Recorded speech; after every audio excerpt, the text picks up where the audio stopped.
hasta un nivel más arriba, o sea, a nivel hipotálamo.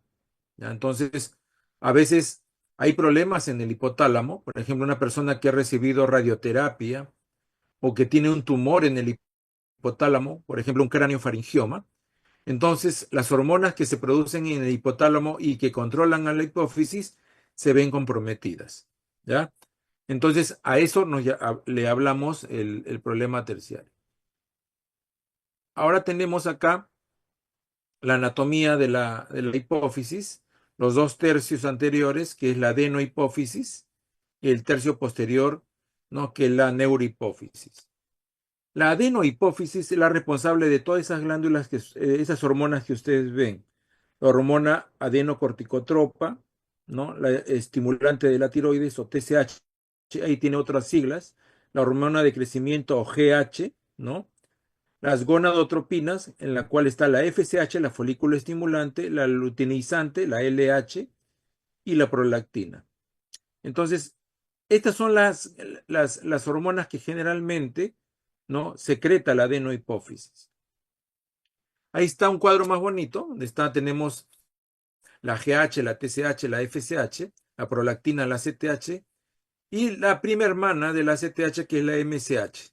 Cuando se afecta la producción de ACTH, también se afecta la MSH. Cuando baja la producción de ACTH, baja MSH, y cuando aumenta la ACTH, también aumenta la MSH. Y por el lado de la neurohipófisis, tenemos a la hormona antidiurética y la hormona oxitocina. Los trastornos endocrinos se derivan en hiperfunción o hipofunción. Entonces, esto es algo muy importante.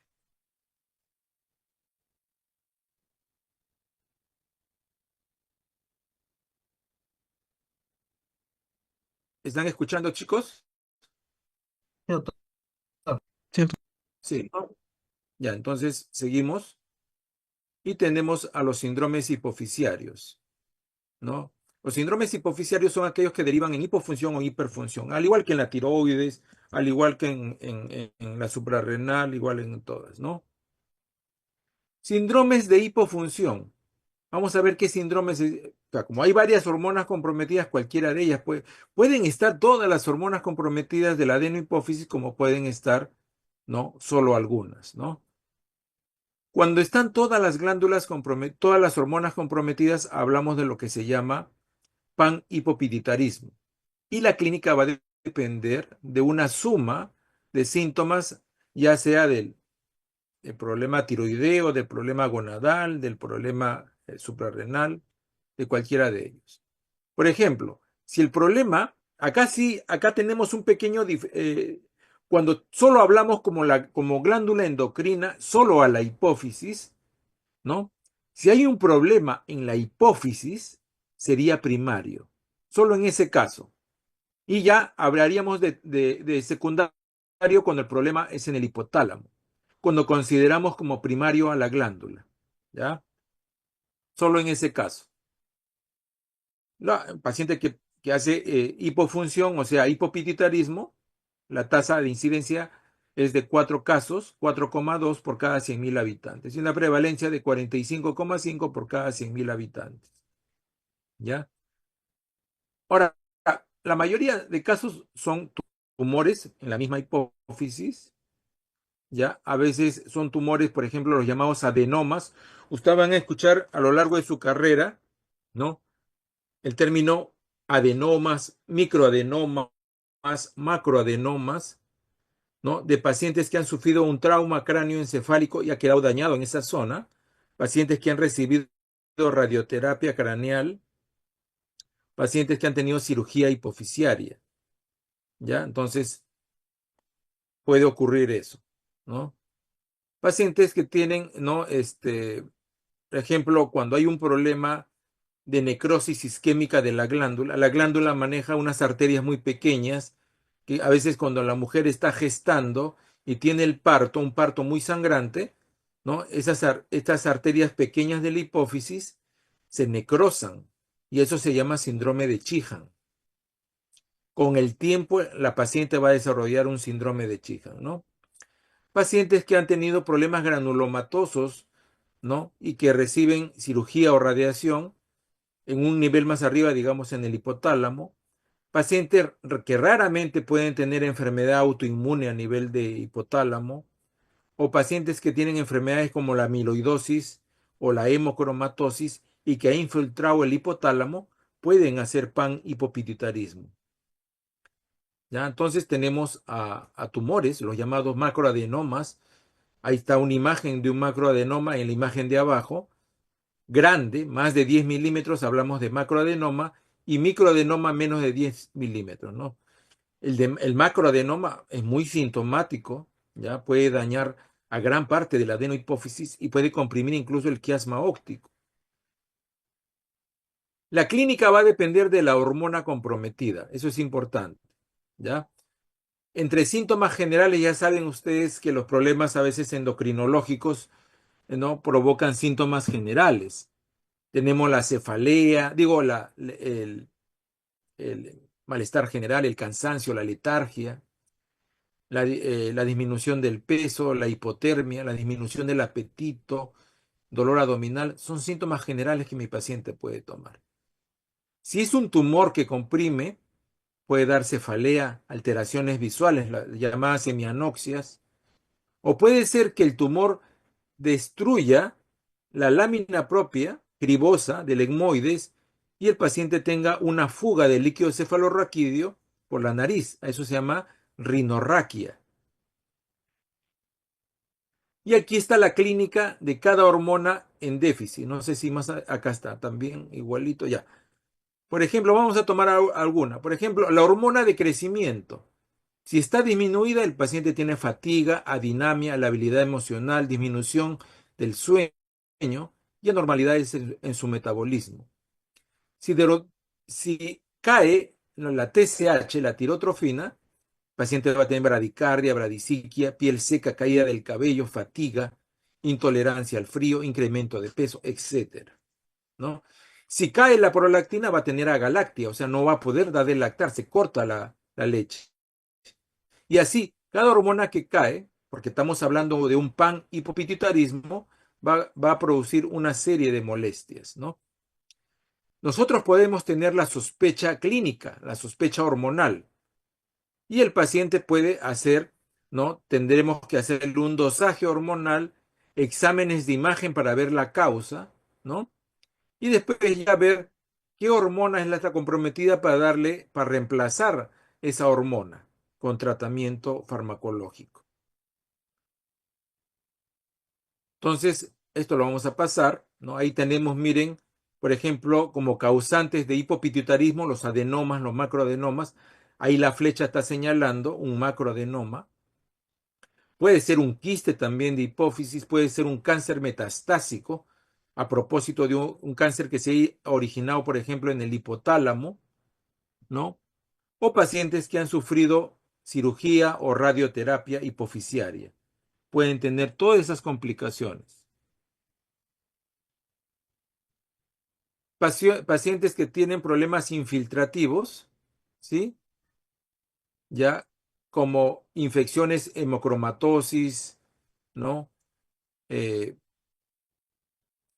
que ha infiltrado a la zona de la, ¿cómo se llama?, del hipotálamo, ¿no? O los pacientes que han tenido una isquemia en la hipófisis, que es el síndrome de Sheehan. La mujer sangra demasiado y se produce una isquemia a nivel hipofisiario. Generalmente esa isquemia puede afectar a toda la hipófisis, pero generalmente la afecta a la de mayor volumen, o sea, a la adenohipófisis, ¿ya? Estos fenómenos isquémicos con el tiempo van a producir lo que se llama síndrome de silla turca vacía. O sea, eso es variable, no se sucede al año. A veces el paciente lo hace después de 5 años o mucho más. Los trastornos hipotalómicos, por ejemplo, los llamados craneofaringiomas que pueden aparecer ahí y se pueden extender a la hipófisis, o pacientes que por ese mismo tumor han recibido una radioterapia, ¿no? En otros países tenemos a la sarcoidosis que también puede infiltrar al hipotálamo. En general, pacientes que tienen trauma cráneoencefálico o infecciones que no son muy frecuentes, ¿no? El paciente con hipopituitarismo tiene adinamia, cansancio, sueño, intolerancia al frío, ¿no? A veces, a veces la impotencia porque también caen las gonadotropinas. Hasta ahí, chicos, le voy a hacer una pregunta, voy a dar clic en el short answer, ¿no? Y la pregunta es, chicos, ¿dónde está el problema cuando eso es anorexia, fiebre, hipotensión postural? Este es un esquema, ¿no? Por ejemplo, ubíquense en la parte primaria, o sea, a su extremo izquierdo, ¿no? Un problema que si fuera primario, digamos, aumenta la CTH, ah, baja el cortisol, ¿no? Baja la producción de cortisol en la parte de abajo, esa es producción de la suprarrenal, entonces la respuesta hipofisiaria es aumento del ACTH, ¿ya? Esa es la respuesta, miren, una respuesta hormonal.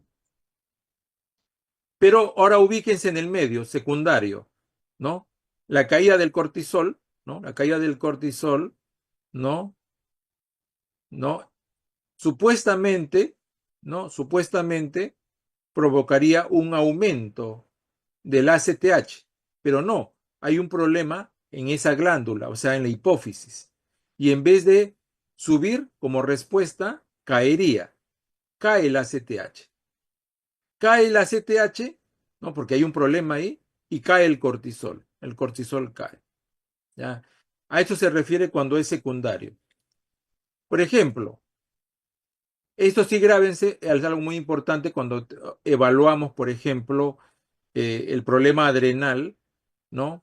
Los problemas adrenales cuando el paciente está presente, por ejemplo, en un Addison hay insuficiencia adrenal, es problema primario porque el problema es en la corteza adrenal. El paciente se hiperpigmenta. ¿Por qué se hiperpigmenta? Porque al caer el cortisol, la respuesta hipofisiaria es la hiperpigmentación. ¿Por qué? Porque aumenta la CTH. Y al aumentar la CTH, aumenta la MSH. Hay hiperpigmentación. Pero cuando el problema es secundario, o sea que se origina en la hipófisis, o sea, cae la CTH, cae también la MSH. No hay hiperpigmentación, hay hipopigmentación. La hipercalemia está presente en la primaria, en la otra está ausente. La hiponatremia es importante tanto en la primaria como en la secundaria.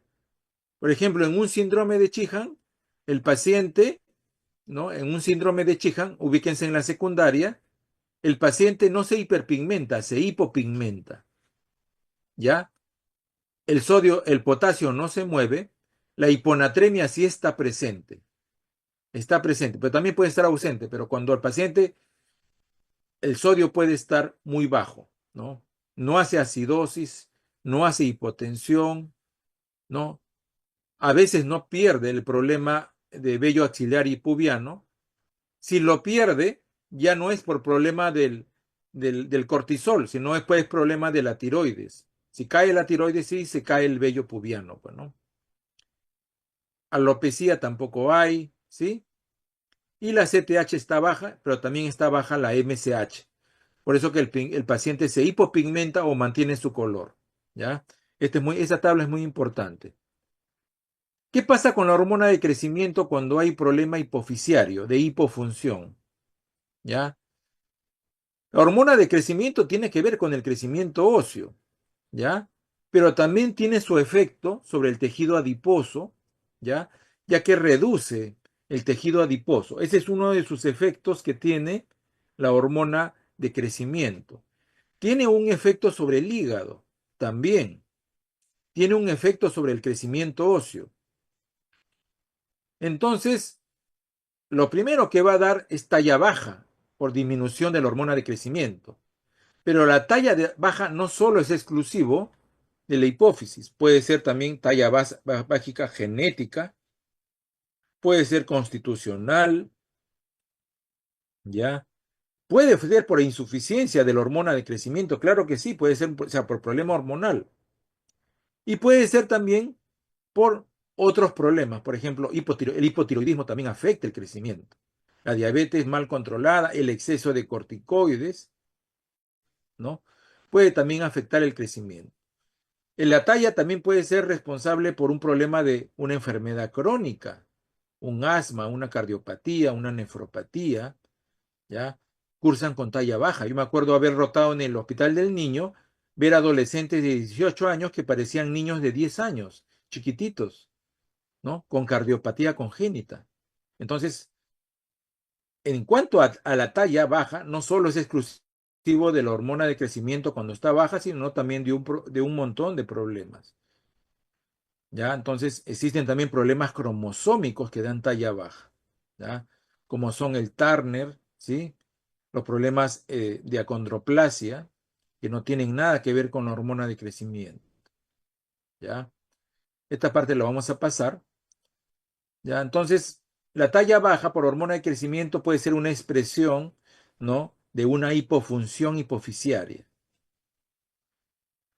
En adultos, ¿no? Puede haber también insuficiencia, claro que sí, puede haber insuficiencia de hormona de crecimiento en adultos.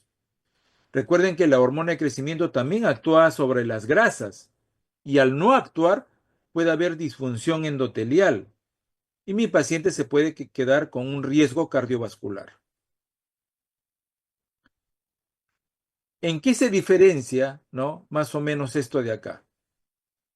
Se diferencia básicamente, ¿no? Miren acá, la acción de la hormona de crecimiento sobre el hígado, ¿no? Sobre la masa muscular, el efecto sobre los huesos, pero también tiene un efecto sobre el tejido adiposo.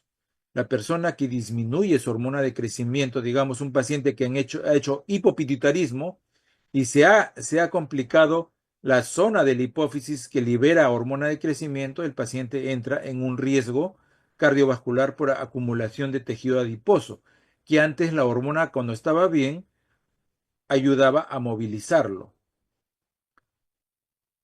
Entonces, por efecto de la hormona de crecimiento, aumenta la tasa de mortalidad cardiovascular, ¿sí? Aumenta la adiposidad central, la grasa visceral, hay resistencia a la insulina, el paciente puede hacer dislipidemia, ¿no? Se eleva el PCR, se eleva la interleuquina 6 como expresiones en sangre. Ahora vamos a ver qué pasa si se afecta la neurohipófisis.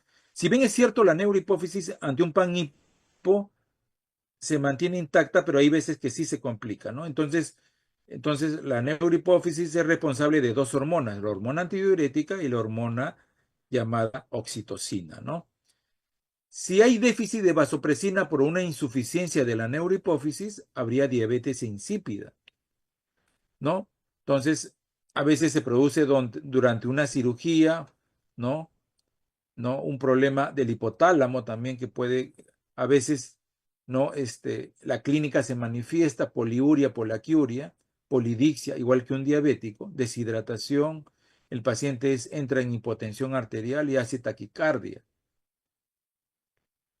Ahora, si la parte gonadal se toma, ¿no? Entonces el paciente hace problemas también gonadales, tanto en hombres como en mujeres, puede hacer una disfunción, ¿sí? ¿Ya? A veces el problema gonadal está asociado, hay que tener mucho cuidado porque a veces está asociado a problemas genéticos como el síndrome de Kallmann, en la cual la persona tiene hipogonadismo, pero también tiene problema de olfacción, no percibe ciertos olores. O también el problema gonadal puede ser una reacción adversa de algunos medicamentos, ¿no? ¿Cómo se expresa en la mujer la insuficiencia gonadal, la pérdida de su vello y la suspensión de la menstruación? O sea, una insuficiencia ovárica de tipo secundaria. En el varón, pérdida también del vello, de la barba, pérdida muscular, problemas de impotencia, ¿no? La voz se vuelve aguda en el varón. En ambos sexos, líbido bajo, infertilidad, aumento de la grasa corporal, ¿no? Y los genitales externos e internos se desarrollan insuficientemente, ¿no? Bueno, esta es una fisiología un poquito, esto lo vamos a pasar para que no se me, cuando existe hipogonadismo, cómo se expresa a lo largo de los años, tanto en un niño, en un pequeño, como en el adulto, ¿no? Si en el pequeño puede haber un problema, ¿no? Por ejemplo, en el varón, genitales que no se han desarrollado, igual en la mujer, ¿no? Y en adultos, por ejemplo, la infertilidad, la disfunción sexual, en la pubertad, la ausencia de pubertad, ¿no? La insuficiencia panhipofisiaria, ya la hemos repasado, ¿no? Por adenomas, tumores hipofisiarios, ya craneofaringiomas del hipotálamo, ¿no? Quistes, metástasis, radioterapia, son preguntas de examen, ¿no? Hemorragias como el síndrome de Sheehan o TEC severos. TEC severos también pueden provocar esto de acá, ¿ya? El hipopituitarismo primario, están todas las causas, ¿no? ¿Sí? Tumores, necrosis, enfermedades infiltrativas, apoplejia, o sea, insuficiencia isquémica, aneurismas, ¿no? Problemas granulomatosos, autoinmunes, cia turca vacía, iatrogénica o idiopática. El síndrome de Sheehan, paciente tiene mucho sangrado. El síndrome de Sheehan es el síndrome por excelencia del panhipopituitarismo, pregunta de examen. Siempre se preguntan en los exámenes este síndrome, ¿no? El paciente hace hemorragia, hace hipotensión, sufre isquemia, la hipófisis, ¿no? Esta isquemia generalmente, como les digo, es de la adenohipófisis, la que está en rojo, ¿no?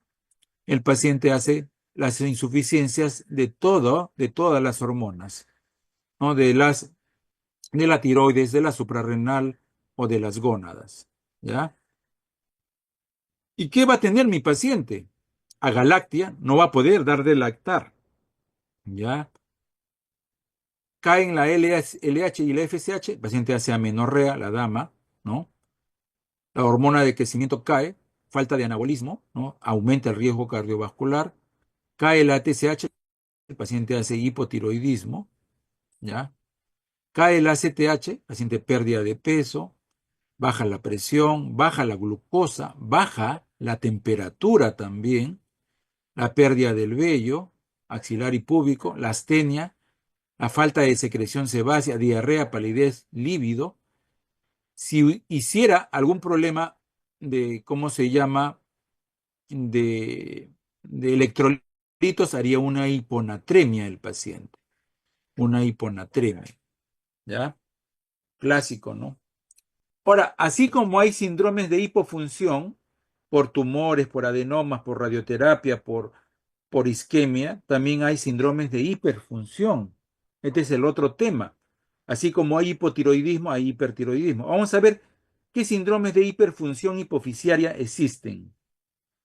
Ahí tenemos la clásico, el prolactinoma. Hay un adenoma de hiperfunción, también un tumor en la hipófisis, ¿ya? Que se llama prolactinoma. La mujer va a tener galactorrea, ¿sí? Pero no solo va a tener galactorrea, porque si el prolactinoma es muy grande, va a comprimir el quiasma óptico y va a provocar hemianopsia, ¿no? En el hombre también hay pérdida de líbido, disfunción eréctil, la infertilidad tanto en el hombre como en la mujer, cefalea y ceguera, ¿sí? Ahí tenemos, miren, una resonancia donde vemos, ¿no?, el hiperprolactinoma, cómo comprime al nervio óptico, ¿sí? Lo eleva, ahí está en amarillo y en rojo está prolactinoma, ¿sí? Entonces, la resonancia es el mejor estudio de imágenes para evaluar todo lo que es tronco encefálico y la posibilidad de evaluar también hipotálamo e hipófisis, ¿ya? Los pacientes que tienen galactorrea, ¿no? Cuando hay una hiperfunción de esta zona, hay galactorrea, muchas mujeres que no están gestando y empieza a tener secreción, lo primero que hay que hacer, medirle la prolactina para ver si está alto. Y si está alto, lo primero que hay que hacer, una resonancia de hipófisis, ¿ya? La hiperfunción de hormona de crecimiento, claro que sí. En niños, si el niño está en pleno crecimiento y hay aumento de la hormona de crecimiento, gigantismo. Por ejemplo, la mamá se da cuenta porque uno de sus niños está muy grande, está el doble del tamaño que sus otros hijos y el papá es pequeño, ¿no? Entonces algo está pasando. Y el paciente sufre de dolor de cabeza, ¿no? Molestias visuales, le hacen estudio de imagen y encuentran un adenoma con hiperfunción. ¿Hiperfunción de qué? De hormona de crecimiento. En adultos, cuando ya alcanzó la talla, entonces el paciente produce acromegalia, que es una condición donde el crecimiento ya no es longitudinal, sino transversal. Hay deformación de la estructura ósea, ¿ya? La mayoría por adenomas, ¿sí? La persona hace pronatismo, crece la tiroides, hace resistencia a la insulina, hay crecimiento del colon, transpira en exceso, hace artralgias, hasta síndrome de túnel del carpo hace, prominencia de los huesos de la nariz, de la frente, crecimiento de la lengua. Acá no solo crece la lengua, sino también se altera su voz, la llamada voz de Polichinela, ¿no? Es como un adulto con voz de niño, ¿ya? Crecimiento del corazón, cardiomegalia, hipertensión, ¿no? Engrosamiento de las manos, síndrome de túnel del carpo. Todo esto es el síndrome, ¿no? De acromegalia que ustedes tienen que repasar porque muchas veces también les preguntan en el examen. La hiperfunción de ACTH, recuerden cuando estamos viendo problema hipoficiario, cuando se origina en la hipófisis, estamos hablando de la llamada enfermedad de Cushing, ¿ya? Entonces el paciente puede hacer una enfermedad de Cushing. ¿Alguna pregunta, alguna duda?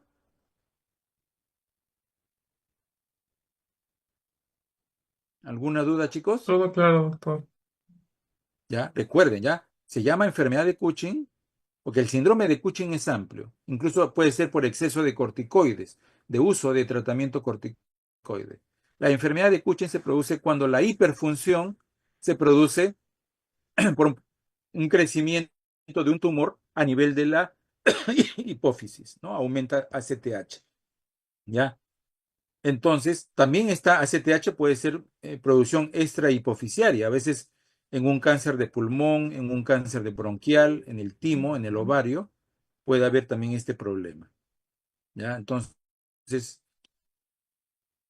clínicamente se va a expresar como hipercortisolismo en respuesta a la ACTH. Este es el síndrome de Cushing, que también lo tiene la enfermedad de Cushing, ¿ya? El cuello de búfalo, la facies de luna llena, ¿no? La presencia de quimosis, las estrías rojo-violáceas, ¿no? El abdomen pélvico, es obesidad centrípeta, las extremidades delgadas, ¿sí? Que es lo que van a ver en un síndrome de Cushing, ¿no? Ahí está, ¿no? El cuadro clínico ya en resumen, obesidad abdominal, piel atrófica, estrías, acné, hirsutismo, atrofia muscular, ¿sí? Osteopenia, osteoporosis, todo lo que es por exceso de corticoides. Fatiga, insomnio, aumento de la presión, baja de la inmunidad, aumento de la glucosa, puede haber casos de diabetes secundaria. El potasio se viene abajo, ¿no? La alcalosis metabólica.